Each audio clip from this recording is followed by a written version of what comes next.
Welcome to Gay Men Going Deeper, a podcast by the Gay Men's Brotherhood where we talk about personal development, mental health, and sexuality.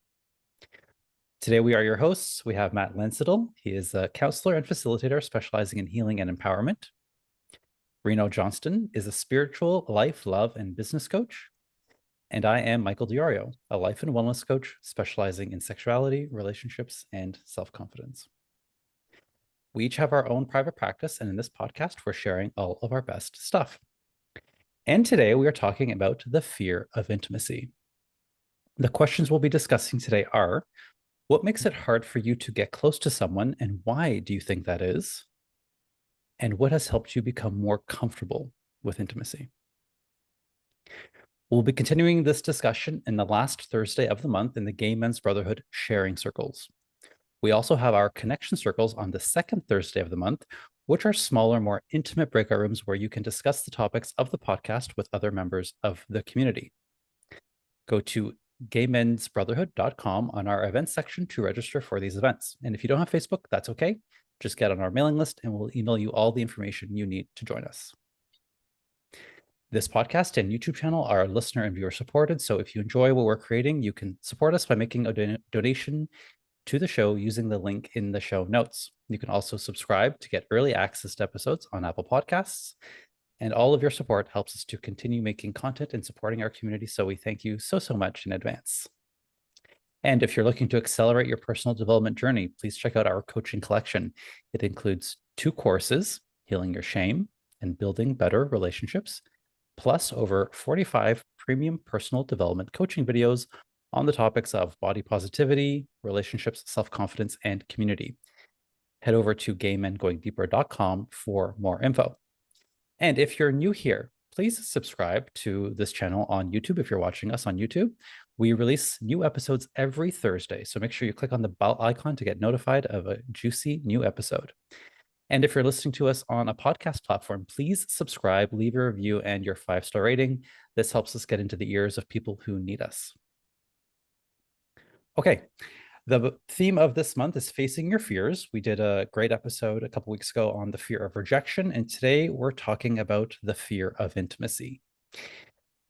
So another word to describe this is intimacy avoidance. We use that word a lot here in the podcast. So this isn't the first time we've talked about it, but it's the first time we've had a full episode about it. And simply put, if you're wondering what this means, the most simple definition I can come up with for you is a fear of emotional closeness.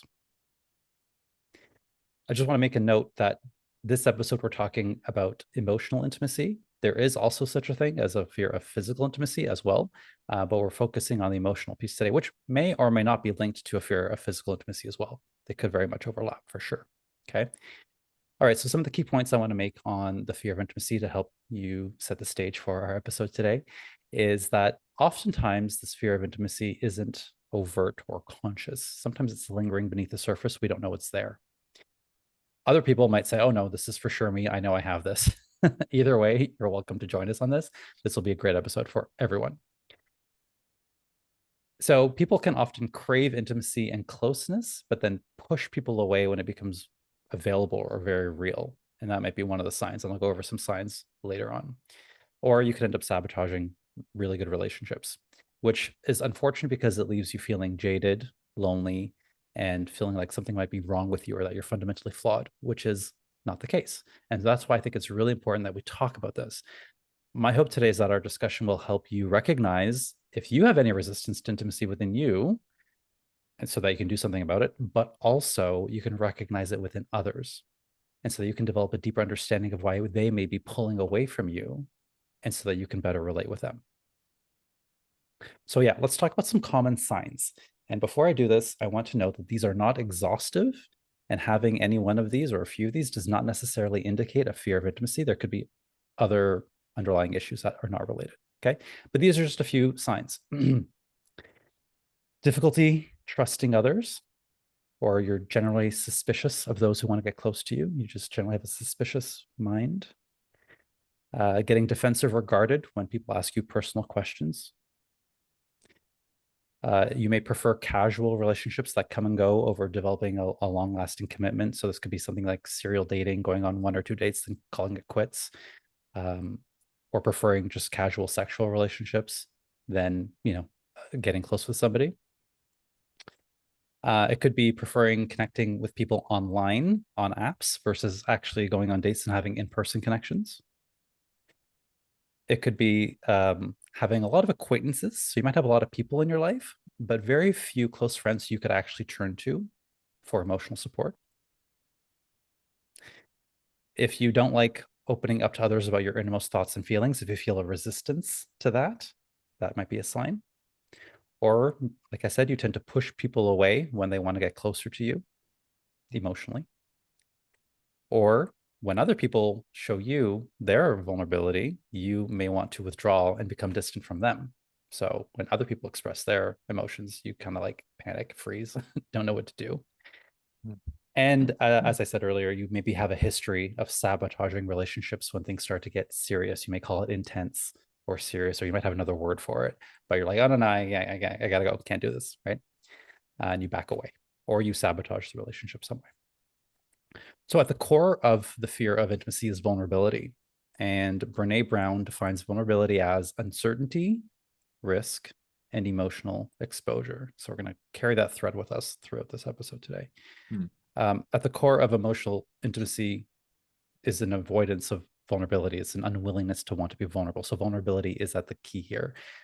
We don't want to let that guard down. We don't want to let people in. We don't want to expose, I love that word, our truest feelings, fears, desires, experiences with another human, right? And there are a lot of reasons why I think we find it hard to be vulnerable or authentic, specifically for gay men.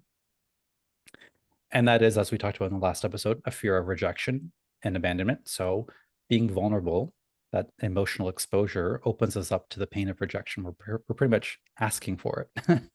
Not asking for it, but opening up to the possibility of it. Very similarly, it's a fear of being judged or ridiculed by having that vulnerability, by exposing yourself emotionally. There's also a lot of societal and cultural conditioning around masculinity that tells us that vulnerability is a weakness and that men should be stoic. We shouldn't show our emotions. There might be a fear that you will lose your autonomy and independence. So all the lone wolves out there, we become very self-sufficient perhaps, and the idea of letting someone else in threatens that safety. And then don't forget that when we're in the closet, being in the closet for a long period of time teaches us the opposite of vulnerability and authenticity. It teaches us to hide who we truly are. We learn how to keep others away from learning too much about us. We literally have to stay in the closet for our own safety, but that teaches us to keep people away, right? So we kind of have this learned behavior of hiding. Now, and coming out of the closet doesn't mean that you leave all that behind you in the closet. That doesn't disappear overnight. That tendency stays with you. Those behaviors tend to stay with you unless you're very conscious of them. And then the biggest one I would say is past traumas, such as childhood or past relationships. So if you've been betrayed, if you've been hurt, if you've been rejected, if you've been abandoned, if you've been hurt by others in the past, obviously the tendency is to armor up going forward. Okay, we're going to be resilient. We're going to armor up and we're going to build that wall. And I think there's quite a few of us that fall into this category, some kind of pain from the past, whether that is in childhood or relationships, or maybe even both. So it's instinctual and seems like a good idea to protect yourself and guard yourself against further pain. So we learn not to let people in, keep your cards close, build those walls, and that's how you get guarded and suspicious even. And you find it hard to trust because you have been hurt. It makes perfect sense. Nothing has gone wrong here, right? But that armor that's meant to keep you safe gets heavy over time and actually keeps people away, keeps you isolated and feeling lonely. On one hand, yearning for a deeper connection, and then on the other hand, wanting to keep yourself safe. So how do you find that balance, right? So you might find yourself with many superficial or casual relationships, keeping people at an arm's length, close but not too close, from developing closer bonds because it feels safer that way. So let's get started into the conversation, guys. I think I've set the stage good and well. So the first question we have is, what makes it hard for you to get close to someone, and why do you think that is? And let's start with Matt today. I knew it was coming. I knew it was coming. Really good job, Michael. You walked. I felt very seen, very exposed. In that I was like, okay, yeah. I check off a lot of those, or at least have in my past, but still check off some of them. Um, it's really hard to have this conversation without talking about attachment. Really, attachment is that, like, if there's any attachment injuries or wounds around um, connecting with people, the fear of intimacy will form out of that. So, for me, I had yeah, fairly challenging childhood, lots of volatility in the home. Both my parents had experienced trauma, and then that was passed on to me. So it was like a very challenging home life. And I developed a fearful avoidant attachment style, which is otherwise known as disorganized. It's a very confusing attachment style to have because um, you want, or I want closeness, but then everything in my development taught me that closeness leads to pain and heartbreak and these sorts of things. So I shelled off and I built up all these like mechanisms and walls around me. And that's what I've been really working on for the last, well, 20 years probably, on healing this attachment style. I didn't realize it was attachment trauma until probably 9 years ago, something like that. I yeah, so I've been doing a lot of work on this, and I want to use a framework to offer up some information today, and I'll try and relate myself to it personally. But there's a practitioner. His name is Dr. John Van App, and he has a model of attachment, which includes 5 stages. And the way he teaches this is he teaches that in order for you to move from one step to the next, you have to have completed this first step, and then you move on. I might have taught this at one point. We're so many episodes now, I can't even remember. But if not, I think this is a very important model, and I use it a lot in my own personal life. So the first step is to know somebody. The second step is to trust them. So once we know somebody, we can then trust them. Once we trust somebody, we can rely. Once we can rely on somebody, we can commit. And once we commit to somebody, we can have touch. The last step for me is where I don't necessarily agree. I think touch can be bled in through all of them. So I kind of like the 4 stage, with the fifth being kind of bled within whenever it feels safe. But for some people, they need to have that commitment in order to feel safe to share their body with somebody. For some people, they don't. Um, Most of my life, I did touch, and then I would try to commit, and then I would, I did it backwards, to be completely honest. And then I would get to this no stage and I'd be like, wait a minute, I've committed to you, I've relied on you, and I've tried to trust you, but yet I don't even know who you are. Right. And that's where I kept perpetuating this injury of getting hurt and attracting people. And so I'm trying to go through each one, and I'm going to answer the question directly in what makes it hard for me to get close to someone in each stage, really. So in order to get to know somebody, I struggle that that the person isn't going to be who they say they're going to be. And a lot of my life, I think I confused people's potential for the reality of who they are. And that likely comes from childhood trauma, right? I was almost like had a tolerance to red flags from my childhood. So like when I would go on dates or start dating people, I wouldn't be able to see these things because they were just so normal and natural from my upbringing.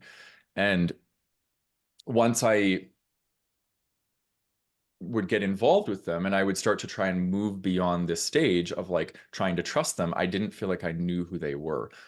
It's almost like my filter was skewed, or I had blinders on or something. So I carry a lot of fear in that one. Like really, it takes a lot for me to let somebody into my sphere. And I really take time to get to know somebody. But and then under the trust area, I think for me, I carry a strong fear of being betrayed.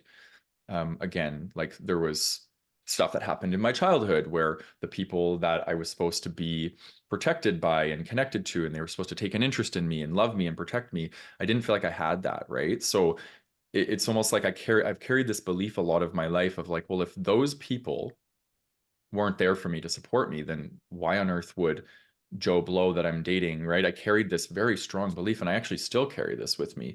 And I'm doing a lot of work on trying to heal this. Um, and then that bleeds into rely. So I have again this core belief that people aren't going to be there for me in the way that I need them to be. Being empathic, intuitive, and sensitive as a young child, like this is where I also have compassion for my parents, because I was quite a complex kid and my parents didn't know how to support me. So, but I still carried that wound of like, nobody's there to support me. No one really gets me. Right.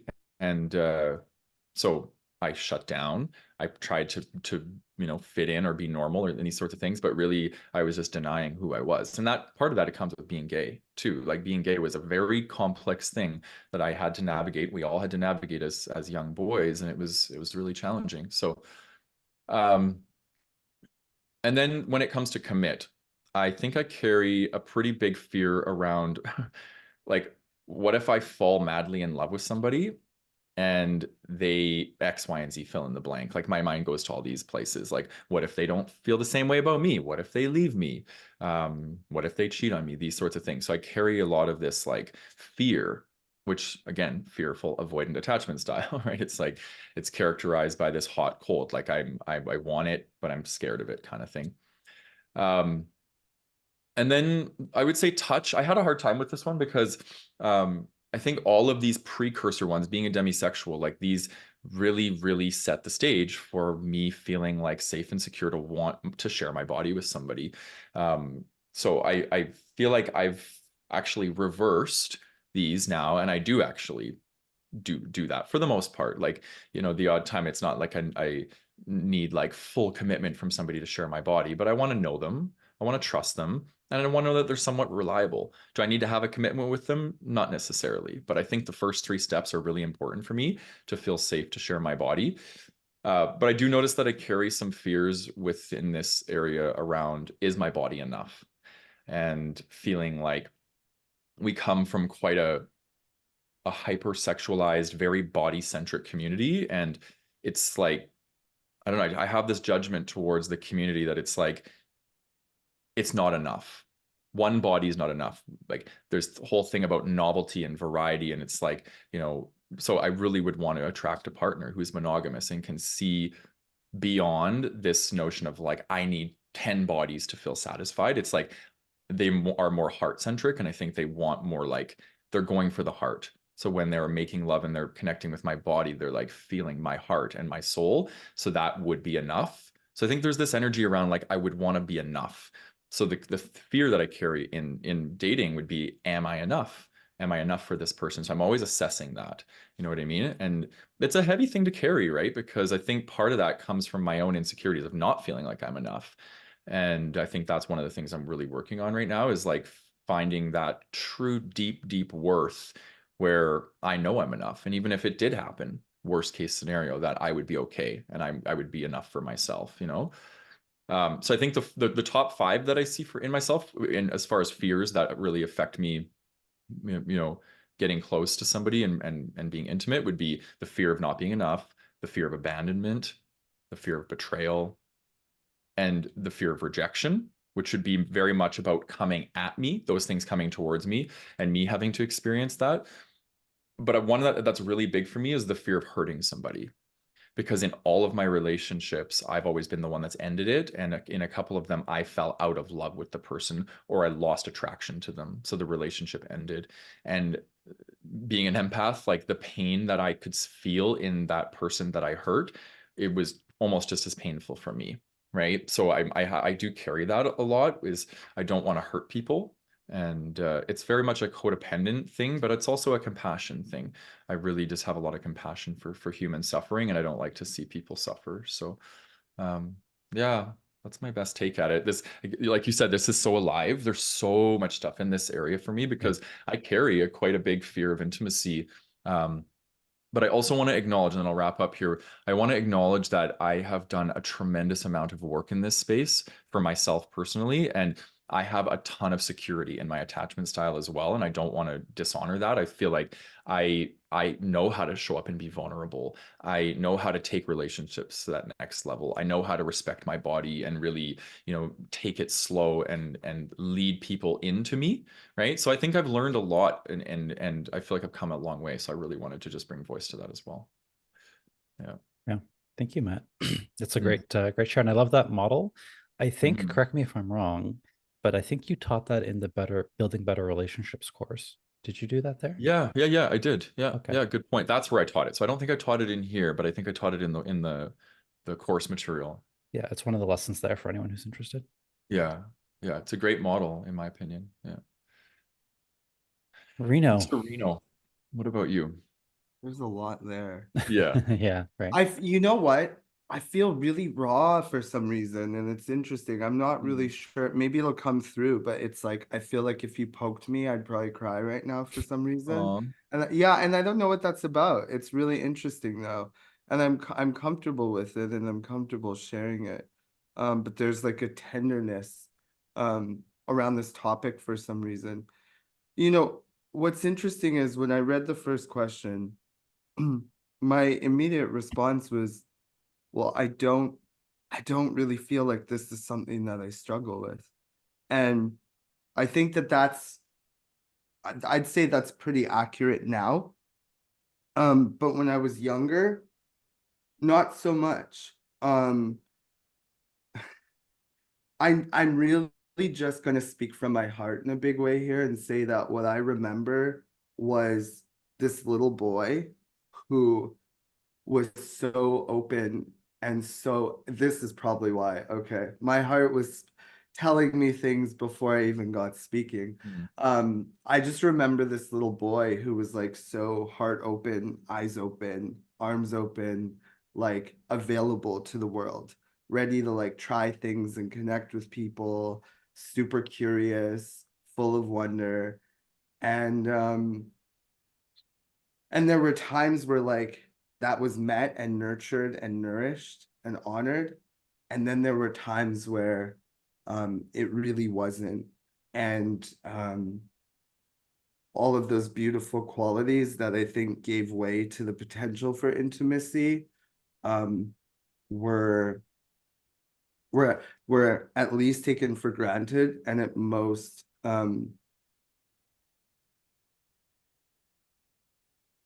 how would they say, like, they made me a target. They made me a target. And so yeah, I think that's where the struggle with this question comes from, because I think I've always excelled at intimacy. And it wasn't until I started to recognize that it wasn't safe for me to engage in that way that I started to pull back. mm, Um, and and then what would happen is I would test people. I became a bit sharper, a bit um, a bit more prickly, and specifically with men, they would come into my life, and I would test them, and I would test them to see if it was safe for me. I would test them to see if they would stick around. I would test them to see if I could be intimate as well. Um, and I imagine in their own way, I see this now, maybe I didn't in the past, they might have been doing the same as well. You know, I can look back at some of these people in my life, and I can hold them in forgiveness and empathy and compassion, because I know that those people themselves were deeply hurting. And I actually can sort of recall in some ways an awareness of what was going on behind the scenes in their own lives, and why it might have been really hard for them to be intimate. And what's interesting is that I can remember one of my best friends when I was a child. He went from my bully to my best friend. And what I saw was that in his household, there was a lot of volatility, and it it really broke my heart to see. And he came with this toughness in the beginning, and as time went on and we got close, there's so much emotion here, but we became really, really good friends, and we opened up to each other. And I just got to see this beautiful, softer, kinder side of this person as a result. And I really think that this has been a big part of my life's work and my life's journey. Life seems to either place me with or place with me these men who, in my experience, come in struggling with intimacy themselves. And maybe I am too. I'll own that as well, that there are situations where certainly I am as well. And over time, it seems like those walls start to come down, and we start to open up and reveal more and more of ourselves gradually. And then there's something really beautiful and amazing that happens. And what we start to find is we have so much more in common than we don't, you know?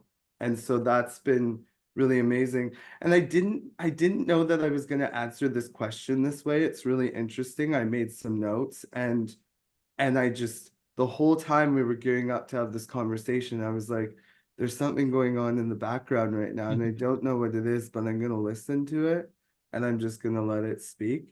So the other thing I'll say is, yeah, I definitely used to push people away sometimes, and that's part of that testing piece. And I think it wasn't until, there's two pieces to this. One is and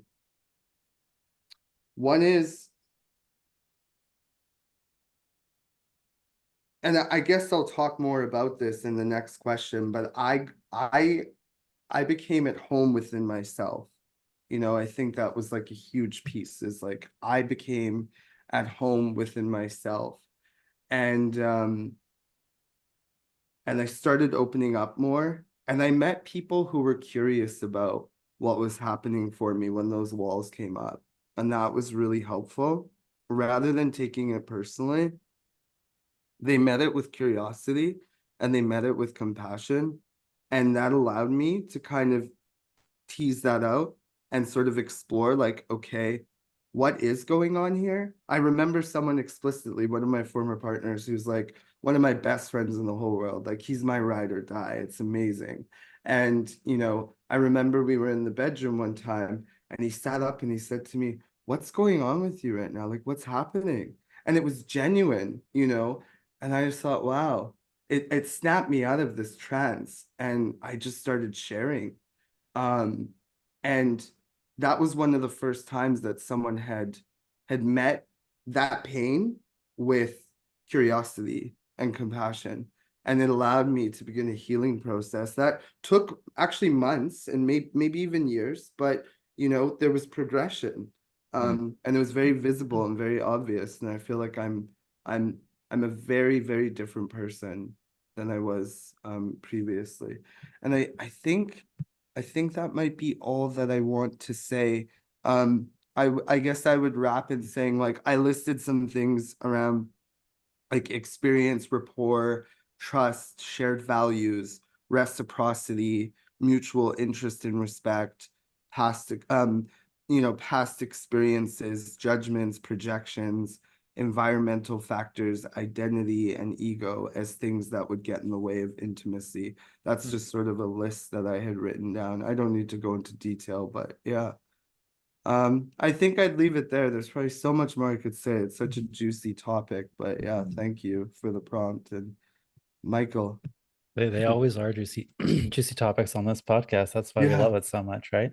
Thank you, Reno, for sharing that, and thank you for kind of being heart centered and really going with your intuition there, and having that very vulnerable moment with all of us, and in many ways practicing intimacy live. Yeah, thank here. you. Thank you. What was the question? I was so wrapped up in the story. What makes it hard for you to get close to someone, and why do you think that is? Okay. I would say historically, I have done, I mean, I have done a lot of work on this in the last, I don't know, 10 years, especially. But historically, I don't want you to see the things that I was most insecure about. I don't want you to see my pain. I don't want you to see my loneliness. I don't want you to see my imperfections. I don't want you to see my shame. So I would kind of keep people away. And I was the guy who, when I was talking at the beginning about having casual or superficial relationships and not getting closer, that was me. Because it's relatively easy for me to meet people. It's relatively easy for me to connect with people. But once things started to get close, I was like, I'm out here. I'm just not doing it. And so before I was aware of all of this stuff about intimacy, vulnerability, attachment, all those things, I I would attempt to satisfy my need for intimacy with sex, because in my mind those were the same thing. Because sex was easy enough to find, and I thought, okay, this is the same thing, but it obviously was leaving me wanting more, because the kind of sex I was having was not necessarily an emotionally intimate experience. It could have been, but it was not what I was doing. I was basically binging on sexual encounters while starving for the thing that I truly craved. And I didn't understand why, and I didn't know what was going on. But once I made that distinction, and I've talked about my story a lot here, that light bulb went off, and I was able to adjust my behavior. Right, so less chatting on Grindr, more in-person dates, less quick gym sex with a guy whose name I don't know, more cuddle sessions on my sofa over hours at a time with somebody that I am getting to know. And so now I would say that's maybe like my past. Now that I have a clear understanding of what I'm craving, I can align my actions in accordance with what I'm trying to satisfy. Because sometimes I do just want the quick stuff, and sometimes I do want the emotional intimacy. And yeah, so that's that. That was then, though. I think it's important to share that, because I do think there's a lot of people who might resonate with that, and that might be there now, right? But then when I asked this question, it's funny because I came up with this question. Then when I went to go answer it, I'm like, I don't know how to answer this. So similar to you guys, I had a really hard time thinking about this. And so, I think what it is for me now is more of that, maybe going back a bit to that lone wolf tendency within me. Um, I'm very discerning and protective of my time and energy as I get older, and I don't want to waste my time. So it's not so much about a fear of letting someone else in because I'm afraid to be vulnerable. I'm afraid for them to see my flaws and my insecurities and my failures and my shame. Because I mean, I talk about it on a podcast to thousands of people each week. So that's not the same. I feel like I can do that. It's more about a fear of them messing up a good thing that I got going on. Mm. I know if that makes sense.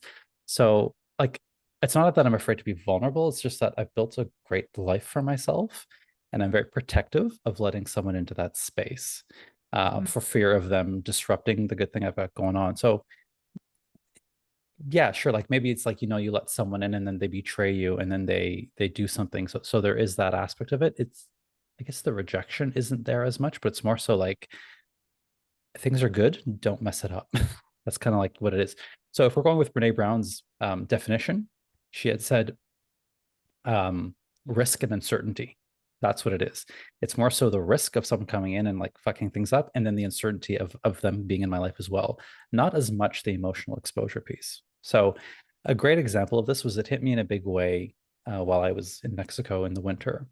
You guys know I was there by myself, working remote, doing my thing all over Mexico. It was great. One night in particular, I went for a beautiful walk on the beach in Zipolite. For those of you who've been, you know that there's huge waves crashing on the shore. It's a quieter spot, so there's not much light pollution. There was a lot of stars in particular that night. And I was just like, it was one of my first nights there. And I was just walking along the beach, just admiring, and as I do, expressing gratitude for my life.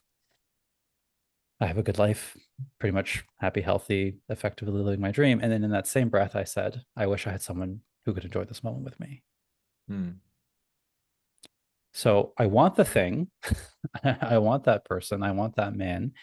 But at the same time, I feel like I put up a lot of barriers in a way of like, just, Matt, you went to going back to your model. I feel like my model has become bigger and longer as I've gotten older. Like it's harder for me not harder. I'm just maybe more discerning. I think that's the word I want to use, Yeah. to trust and let people in. And that's what it is. It's not that I'm afraid to show myself. I would love to. I definitely want that. I know I want that. But it's is it worth the risk? That's Yeah. where I'm at. So this takes us really nicely into our second question, Mhm. which is shifting gears and saying, what has helped you become more comfortable with intimacy? There's so much here, guys. I'm like, my brain's like running and like, oh my God, where do I take this? I want to just say to Reno, thank you for sharing that. It's such a beautiful, like, an authentic relating. That's what we do. We take from the background and bring it to the foreground. The foreground is always what we think people want. And then when we talk from the background, it's always like the truest part within us. And it was really beautiful to witness that in you. So thank you. Thank you. I felt really held by both of you guys. I appreciate it. Yeah. And I heard myself in your story in two ways, within myself, yes, but also within our dynamic when we first met. It was, we shared out a lot of stuff, we mirrored things to each other, and it was like everything you shared was, and it's cool to hear that, because we have so much insight now that this relationship between you and I has really gifted us. If we didn't go through that, we wouldn't have seen certain things that we mirrored to each other. And I think for that, I'm super grateful. And it's nice I that may touch on it a little bit later too. feel It's free. funny that Yeah. okay, Yeah. I'm glad I have your permission because Yeah, of I'm course. glad you brought that up. It definitely came to mind and it's been Yeah. really beautiful. Yeah. Yeah. Yeah. Yeah. Um, and then I wanted to comment on what you said, Michael, because you said it, your stages are more drawn out and longer. And I don't think that's necessarily a bad thing. I think that's a good thing. And I think as we get older, we have more trial and error, more scar tissue. We can slow things down more, and not just anyone will do. So this whole point of like, are they going to come in and disrupt my life? Well, I want to take it slow and make sure that they aren't a disruptor, that they're going to come in and complement my life. So I think it's just a testament to like your work and your maturity. So yeah. Yeah. Thank you. And I talked a bit about attachment style in this episode, and I wanted to just point out, for those of you who have not taken our attachment style quiz, it's in the show notes. Go and take that and find out what your attachment style is, because that's how I would answer this question. Like, what has helped me become more comfortable with intimacy? Step one for me was learning my attachment style. Yes, I'm disorganized. I'm fearful avoidant. Okay, what do I need to do? What are my fears? How do I need to mitigate them? How do I need to get my needs met in these new ways? Huge, super huge for me. And I think like the fear of intimacy is one of the greatest intimacies that, or one of the greatest fears that lurks in the shadows. It is so elusive, and it's hard to put our finger on it, because there can be a lot of stuff in there that's like the ego is trying to protect us from feeling that fear, right? So it takes a lot of awareness and like discernment and these things to really track what that fear is connected to. At least for me, it was a lot of fucking work to try and pinpoint it. And then once I pinpointed it, I was like, oh my God, I have to go into these deep, deep trenches to do this deep trauma work to heal this, right? Which was really challenging for me.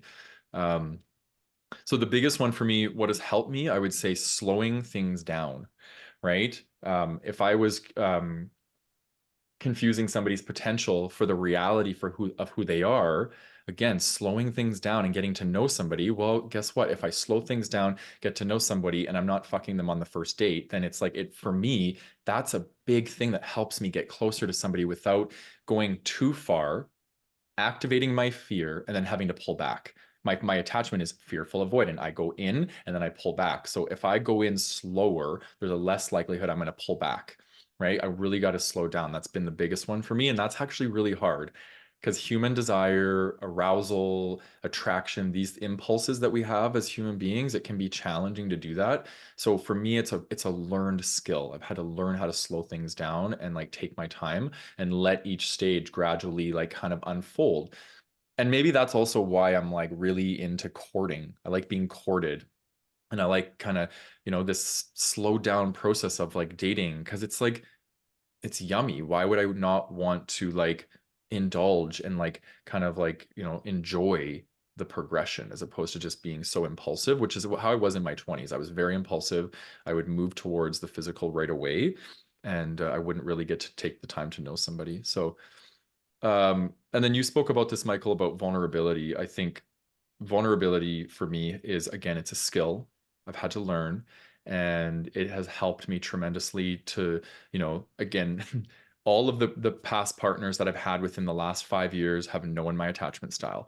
I lead with it. I go in, I'm like, okay, here's my pattern. Here, I have this file in my phone that says attachment, and I've got all the stuff on fearful avoidant. I usually send it to people as we get to that stage in the relationship so they can understand my patterning and they can help me, right? They can support me. They can, we call it like prefacing core wounds, right? If you have a core wound of abandonment, can you advocate for the person to reassure you that they're not going to leave, right? That's how we can, like, as partners, we can help support each other and, you know, help each other with some of these fears.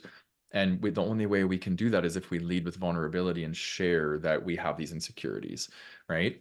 And then that's one piece. The other side is like shadow work, like doing my own work, because I can't expect somebody to always hold this stuff. Like I have to also be able to hold myself and like take care of my own needs and address those sorts of things. So the shadow work for me has really pointed out, again, my upbringing, like my wounds, my scars, the things that I endured as a child that put the walls around me, right? I had to meet those parts of myself, my inner child, my inner teenager. I had to go back to these parts of myself and I had to integrate, which I'm still doing that work. I'm still trying to integrate that little one and that teenager. And but the more and more I do that integration work, the more and more I'm at peace with myself and I can start to come into intimacy. And then the last thing I'll say is self-compassion. I'm a late bloomer in this area. I'm just learning what true self-compassion is at this stage of my life. And it's it's a gift. It really is a gift of spaciousness and patience and understanding and kindness towards myself that, yeah, I had some shit that I had to deal with when I was younger and it's shaped who I am in a big way, and that I can hold those parts of myself and say like, you're doing good.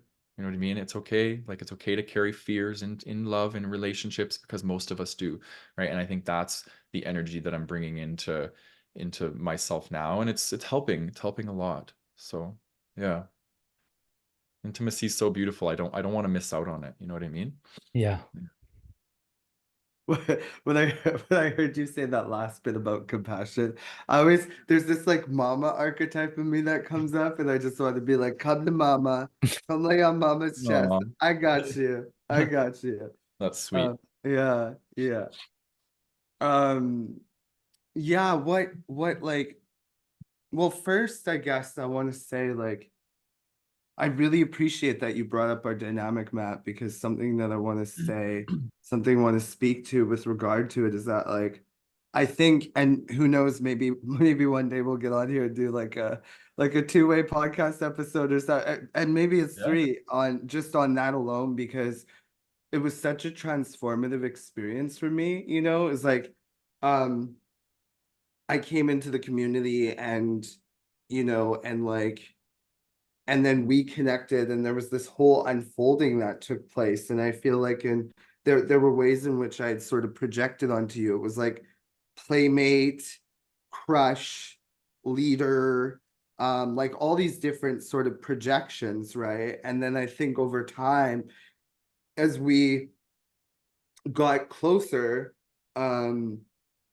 you know, there was sort of this mess, like my stuff came up, your stuff came up, and we worked through it. And like that's simplifying it because it was really challenging. But look at where we are now. And I think this speaks to intimacy, because like I have so much trust for you. Like I hold there's a lot of trust in our relationship and in our dynamic. And Yeah. and I feel like that has so much to do with the fact that we went through so much shit together, Mhm. that and came out the other side still connected and Yeah. still um supportive and even closer, I would say. Mhm. And so it's like intimacy's easier, you know, Mhm. the trust is there, the rapport is there. So it's pretty amazing to see. I think it's Mhm. quite a testament to what's possible for Yeah. people, you know, in general. Yeah.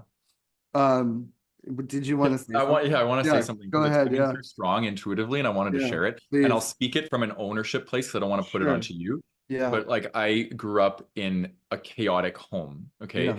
So how I got my intimacy needs met was I would create chaos or I would participate in chaos, and then it would everybody would be thrown off, and then we would try and come back together. So I learned that chaos and conflict actually lead to intimacy. And it's interesting because we played out that dynamic. And why I Oh, said I didn't want to project that onto you is because I feel or perceive that you had a similar upbringing where chaos led to 100%. intimacy. So we played out that dynamic, which was, that's what I learned from our relationship the most, is like, Yeah. and I would be like, how dare you, Reno? Like, how dare you play this out? And then I realized I'm so triggered by this because I did it too. Yeah. Right. So Wow.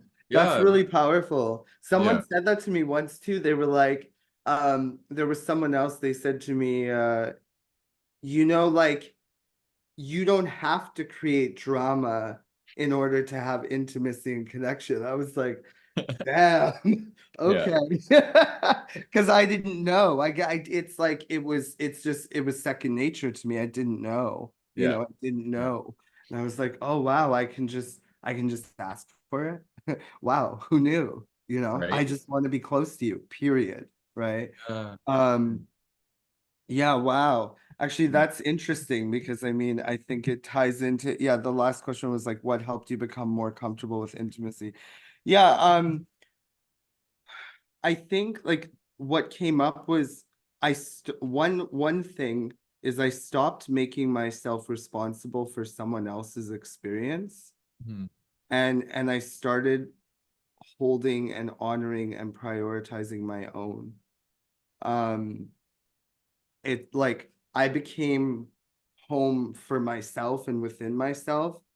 And because I was able to, like, because I've become more capable of holding and trusting, it's like everything that I'm looking for in them in order to be safe, let's say to be safe, to be comfortable, to be at home within myself, I've cultivated within myself so that I mhm, can just come like home in myself, connected to myself, whole in myself. So it's like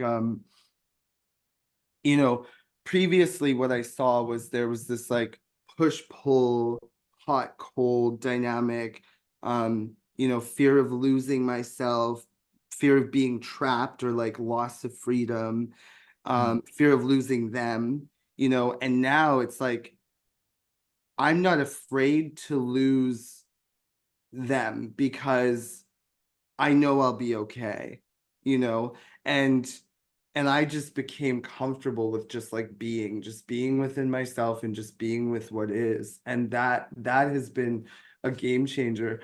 There's what's really alive for me right now is I met this guy, and he's a dear friend now, and it's amazing how quickly we've become close. Like some of my friends were like, who is this guy? Like, where did he come from? And like, what's the deal here? And I'm like, I don't know.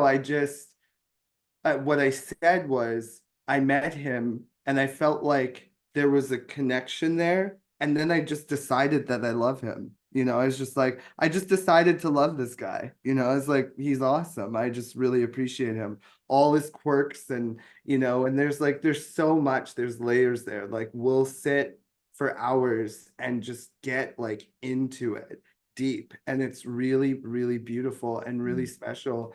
And the other night, like, um he came over, we made dinner together, we hung out, and then we spent the night and we cuddled, and like we're just friends. And then the next morning I woke up, he was leaving the room, and I came out later and he was in the kitchen making chocolate dipped strawberries, figs, and bananas. And I was just mm, like, this is Mm. so sweet. And we just spent like the morning together and part of the afternoon. And I was talking about like romanticizing our friendships and how like I don't feel like I'm at a loss when I'm single because I romanticize my friendships, and not in this like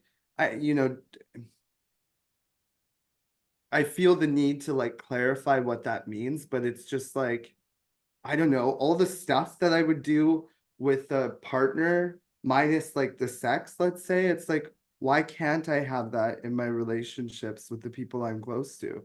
Who mhm, decided that? Who made that story up? If it's possible, if it works for both of us, then mhm, why not? And so, yeah, I think like that has also helped me become more comfortable with, you know, with intimacy, is just like giving myself permission to be, prioritizing my experience, you know, and like doing the work, I guess. I know that's like a loaded statement, but it really is like doing the work. I think a lot of the work is just like, there's a quote and then I'll shut up. St. Thomas says, if you bring forth what is within you, what is within you will save you. And if you do not bring forth what is within you, what is within you will destroy you. I've said this quote on here so many times because it's just like words to live by. And so for me, that's been like my practice constantly, just like bring it forth, bring it forth. So yeah. I love that. Thanks, Rena. It's beautiful. And if this gentleman wants to come over and make some food at my place, he's more than welcome to. Hey, Real? leave Sounds him alone. delicious. Leave him alone. No, I'm just kidding. There's plenty of him to go, right? Yeah. Yeah. Okay. Yeah, you guys, as always, said, you know, all the great things. I want to underline that. Self-awareness, huge one, huge one. Yes, having the awareness to know, like we talked about in the beginning, to know if this is you is a good chunk of the battle, as they say. And what Reno was saying about loving himself and that self-compassion piece, which you both talked about, I think are two of the biggest ones for me. If we talk about intimacy and that definition is exposing yourself to the emotional risk, right? If you're going to expose yourself to emotional risk, you have to have the skill of loving yourself, having your own back, and believing in yourself, self-compassion, all that stuff, that which we've talked about previously. Yeah. So when I look at it for me, going back to my example of like, why would I let somebody in? My life is so good. I have to believe it's worth the risk. I have to remind myself, and this is true for me, but sometimes I don't always believe it, but it is true. I'd rather have the joy of a beautiful love story that ends in pain than living in fear of the pain and not having the love story. That is true for me.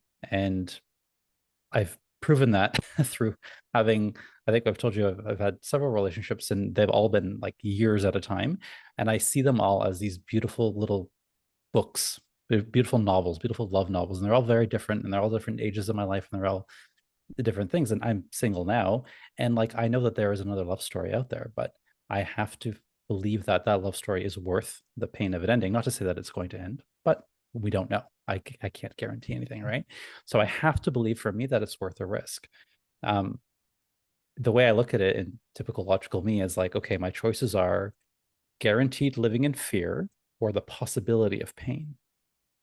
I'm like, well, obviously it makes it very easy for me to choose. I'll choose the possibility of pain than guaranteed living in fear of potential pain, right? Because I know that I can survive emotional pain. I know that I have, and I will continue to, and we have the tools and I have the support to survive it. And yes, it sucks. Pain sucks. Emotional pain is awful. We've all been there. We've all been rejected, abandoned, betrayed, whatever your pain is. But when you believe in yourself and you have the tools of self-compassion and you have the support around you, it makes it a bit bearable. And then it has to be worth it. That's how I have become more comfortable with it. Like it has to be worth the potential pain and the potential risk.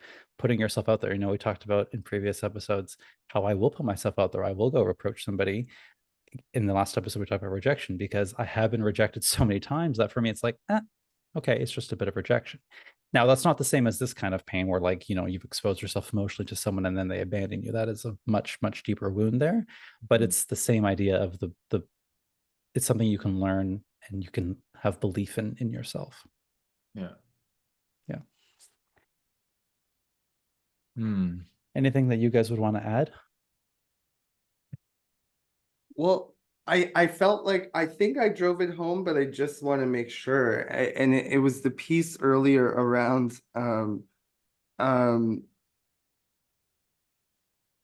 cultivating within yourself what you are seeking in another.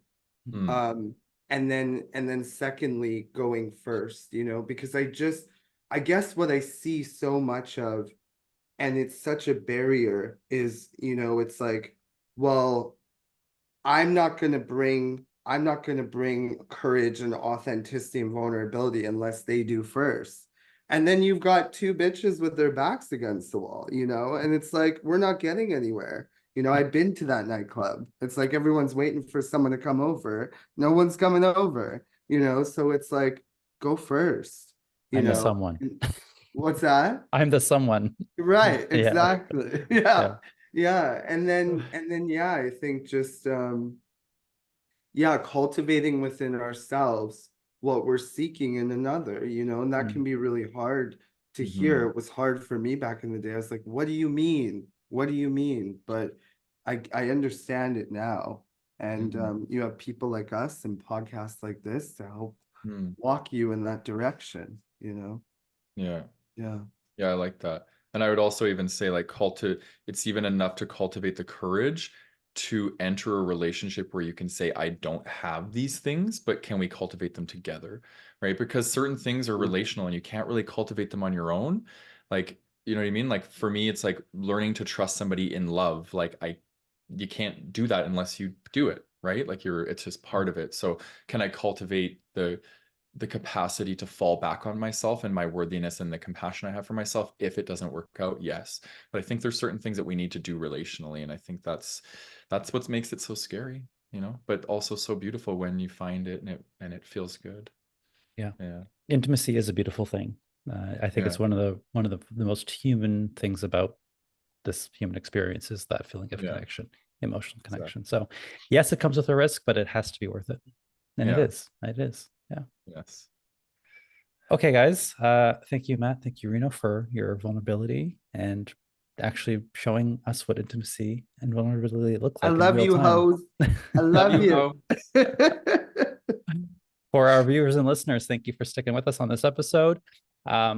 Reminder to join us in the sharing circle, the Gamers Brotherhood sharing circle and connection circles. They happen on the second and last Thursdays of the month. Get on our mailing list. We'll send you all the information there. If you're watching us on YouTube, go ahead and tell us what you think of the episode and give us your own thoughts on fear of intimacy in the comments. And thank you so much. We'll see you next time. Bye-bye.